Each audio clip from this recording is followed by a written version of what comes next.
I tried messing with ChatGPT today and it was hilarious. So I'm not opposed to AI in principle. I particularly need it for what I do as a historical researcher. I tried using it about a year ago and it was awful. It didn't work. I did a video on it, but today I decided, yeah, it's been a year.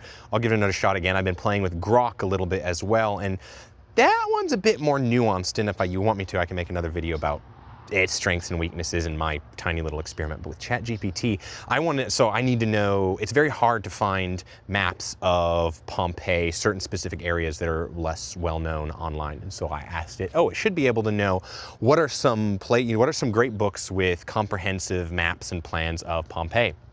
And it gave me a bunch of books, and some of them were just straight up made up. And I told it, I says, hey, this book does not exist by this author, and it says, why yes, I basically made that up. It doesn't, but you could look at these other books, and then it would give me another book that it just totally made up. Some of the books were real, some of the books were not, and every time I would correct it would say, yes, you're correct here, I will be more accurate, here are some real books. And there were fake ones in there, including ones, not only ones that did not exist, no books by that title anywhere, but also books where it had taken a title of a book about Rome, the topography of Rome by a certain author, and it had basically said that there was one by that same author on the topography of Pompeii. That author hasn't done anything on that book. And it would actually, after I had corrected it and said these books didn't exist, it would give me that exact same made up book later on as another result.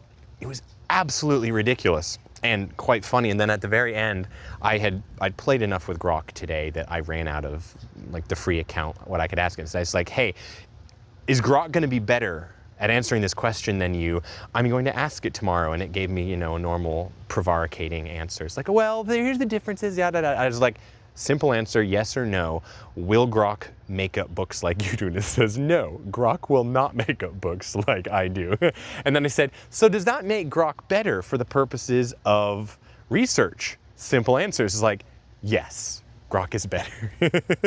So anyway, that is my experience 1 year later trying to use ChatGPT for research, and it failed just as miserably as it did last time. So again, I'm not opposed to AI, and I think it is a useful tool and can be. After all, there's a version of artificial intelligence involved in just Google searches and that sort of thing. But ChatGPT specifically, if you want it for historical research, it is pure and utter crap, at least insofar as the ways I've been trying to use it. Cheers.